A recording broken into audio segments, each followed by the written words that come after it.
everybody, Paul Lake here with another physics problem solved. This is the channel where I solve the physics homework problems that have been provided to me by my tutoring clients. So see the description below for a way to get in contact with me if you need a private physics tutor. My rates are reasonable and I'm really good at this.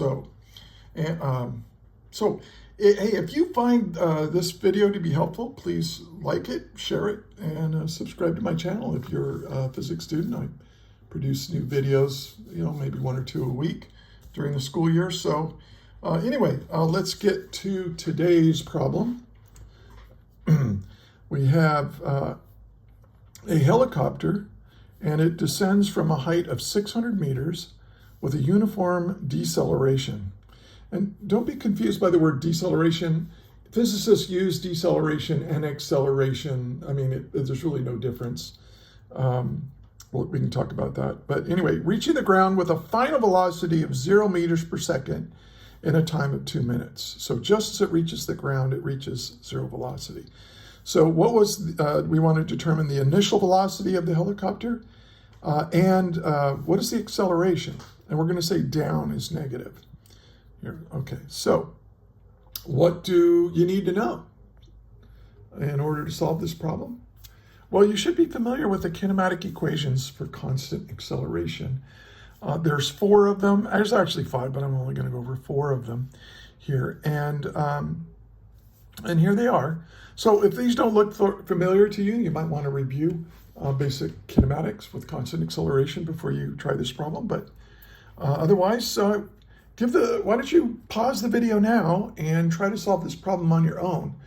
And then when I restart the video, I give a very detailed explanation of how to solve this problem. It's almost like a lecture around a problem. So prepare yourselves for that. Okay, let's get started. So I use the given, find, and solve format. I write down what's given in the problem, and I usually try to draw a picture of it. So we have a helicopter. Okay, so here's my helicopter. Blade spinning around. Okay, and it's got the little tail thing, and here's the little landing legs or whatever. And it's descending. So it's got some initial velocity like this, and then when it reaches the ground, it's gonna land. And when it lands, its velocity is 0, and it's reaching that 0 velocity.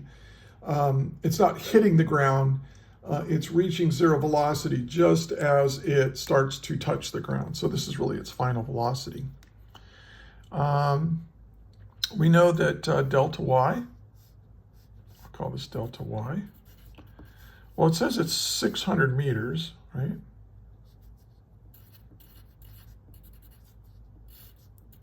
Okay, so this is 600 meters, but you have to pay attention to the sign convention here. The helicopter is moving down, and I say down is negative. So if it's moving down, look at its displacement. Its displacement was up here, but it's moving down. So its displacement is in a downward direction. So this change in position along the y direction here is negative. So you have to pay attention to stuff like that. All right, and so and what are we trying to find? Well, for part A, we want to know what the velocity is when we started. V naught, that's a velocity when time is 0. Time is 0 when we're starting this problem. And we want to know what is the acceleration. And of course, these are vector quantities, so they're going to be either up or down. Okay. So this is a good way to start a problem like this, is to write down what's given in a picture of the problem. So you visualize it and you write down what's given using the variables that we use, okay, in the equations that we have access to. All right, now I'm going to do part A 2 ways. Part A, we want the initial velocity. Now, let's take a look at these kinematic equations. There's, like I said, there's 4 of them.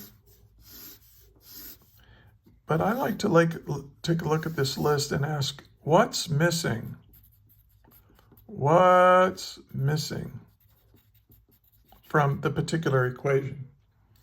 Notice that we have basically 5 quantities: the final velocity, the initial velocity, the acceleration, and time and displacement, or change in position. And each of these equations has 4 of the 5. And so what's missing from this one? Well, there's no delta y. There's no displacement in this equation. In this one, there's no acceleration. In this third equation, there's no final velocity. And in this equation, there's no time. Time is missing. So what you want to do is you want to choose an equation that allows you to solve the problem. So what you're trying to find has to be in the equation and what's given. Now, if you look at A, we're trying to find V naught. Now, V naught, or the initial velocity, is in every single equation. So that doesn't narrow it down. But notice this. Later on in the problem, I have to find the acceleration. So I don't have the acceleration, and I'm not trying to find it yet. I will in part B. So why don't we use the equation that doesn't have acceleration in it? So that would be this one. So I'm going to solve it using this equation. So my displacement is equal to my final velocity plus my initial velocity divided by 2. Now, as long as your acceleration is a constant, this gives you the average velocity. And of course, average velocity times time gives us displacement. Okay. So I'm going to use this equation now, and now notice that, yes, I know what delta y is. I forgot to write down the time here. It reaches the ground in a time of 2 minutes, which we know is 120 seconds, right? We can just do that right away. So that's another thing that's given. So now I'm going to solve so I know time. I know what the final velocity is. It's 0. And this is what I'm trying to find, is V naught. I'm trying to find the initial velocity. So I know everything except what I'm trying to find. So now all I need to do is solve for it.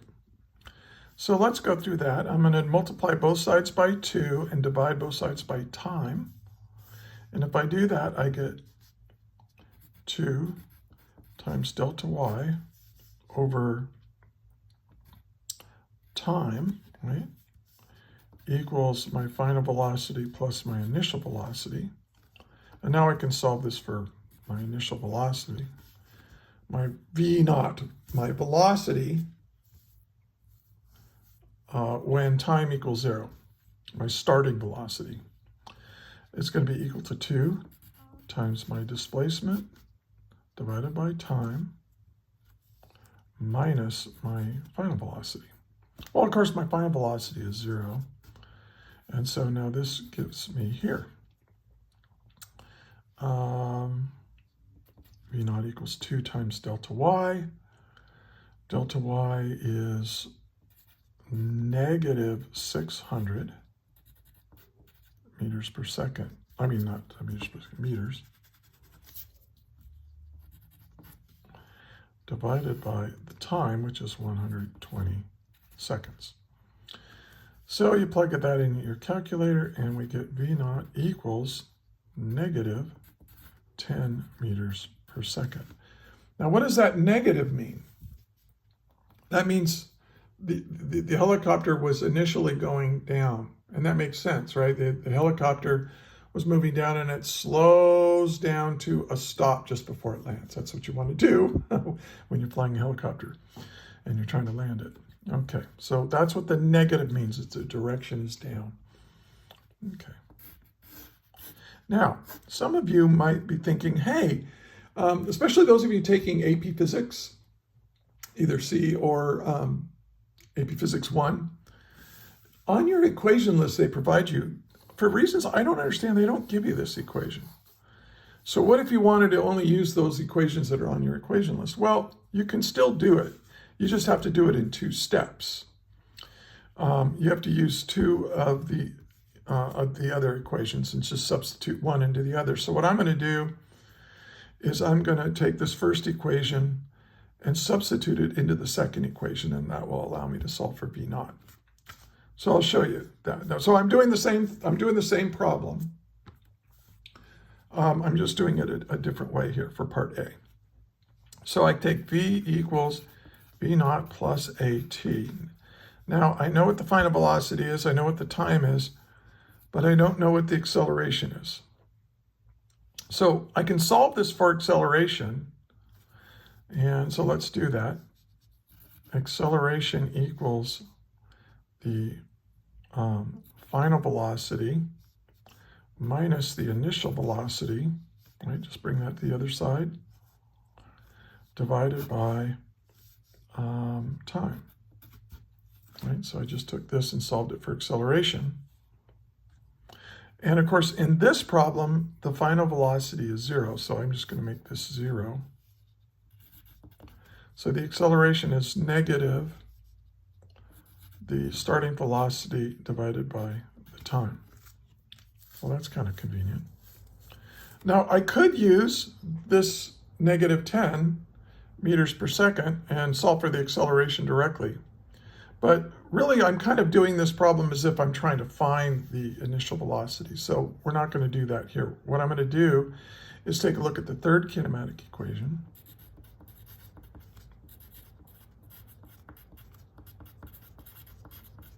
Okay. And now I'm going to substitute this in here.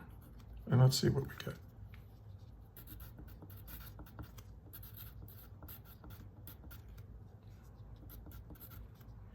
And now the acceleration is negative V naught over t times time squared. Now I know everything except for V naught, so I can now solve for it. So it's a little messy. Let's clean it up a little bit. First of all, I'm going to factor out the starting velocity, V naught, and I get t. And here I have, this t cancels with the t squared. And so I have a time left over here. And I have, so minus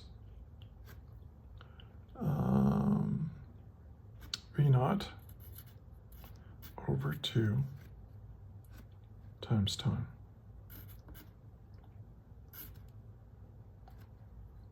Okay, so now I can, oh, I know, I'm sorry.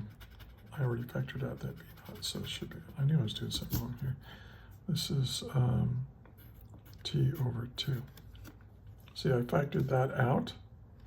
Let's put it back in to make sure I get it right. So there, and then I put this in here. And yeah, I get that back, so I think we're good. So, well, this is delta y equals v, the starting velocity, and this is just going to be t over 2, right? So now I can solve for v naught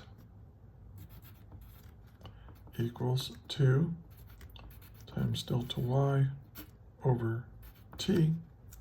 Oh, but look, that's just what I got over here. So you plug the values in, and you get the same answer as that. So really, I'm kind of, by doing this, I'm kind of deriving the second equation by substituting this first equation into the second equation to solve for, to solve the first equation for acceleration and then plug it in here and then solve for the initial velocity. But if you already know this equation, you can just go, you can use it right away. Remember, this is just, my displacement is equal to my average velocity times time.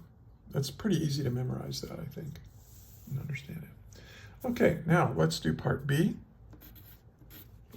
Well, part B is pretty easy now because we have velocity.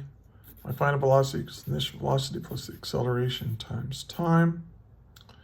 I know what my initial velocity is now, so I can solve for acceleration. Acceleration equals my final velocity minus my initial velocity. This is really delta V, right? Sometimes you'll see acceleration is equal to delta V over delta T.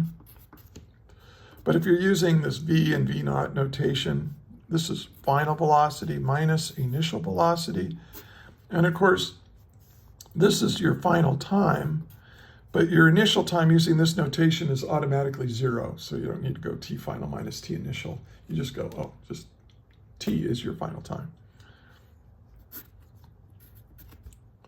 And so we get A is equal to, now this is 0, minus, now what is my initial velocity? Oh, it's negative 10 meters per second. And I did all that in 120 seconds. So it's not a very high acceleration. But notice the acceleration, because we're subtracting a negative, notice that it's positive. You plug that in your calculator, you get 0.0833 meters per second every second, or meters per second squared for short. And it's positive. That means the acceleration is up. Now, if you're just starting the study, you go, wait a minute, how can it have a positive acceleration if it's going down? Do not confuse the direction of the velocity with the direction of the acceleration. This is a really big problem students have when they're first learning this stuff. It's perfectly okay to have a negative velocity and a positive acceleration. What that means is you're slowing down. If your acceleration vector is down, but if your velocity vector is down, but your acceleration vector is up, you're slowing that thing down. What if you were moving up, but the acceleration was down? You're slowing down. When the acceleration vector and the velocity vector are in opposite directions, you're slowing down. But if the acceleration and velocity vectors are in the same direction, you're speeding up. What if your velocity was negative, but your acceleration was also negative? Oh, I'm going faster, faster, faster, faster. What if I'm going up and my acceleration is up? Oh, I'm going faster, faster, faster, faster, up. So think about that. Keep those ideas straight, because it can be difficult. Well, anyway, I hope this was helpful to you. If it was, please give it a thumbs up. Maybe share it with a friend. Subscribe to my channel if you're a physics student. And hey, if you put in the comments, if you put a problem in there, hey, I'm struggling with this, can you work this problem? Maybe I'll make a video of it and show it to you. I don't have a huge channel, as you can see, so I can take the time to respond to you. Anyway, hey, until the next video, may the net force be with you always. That is all.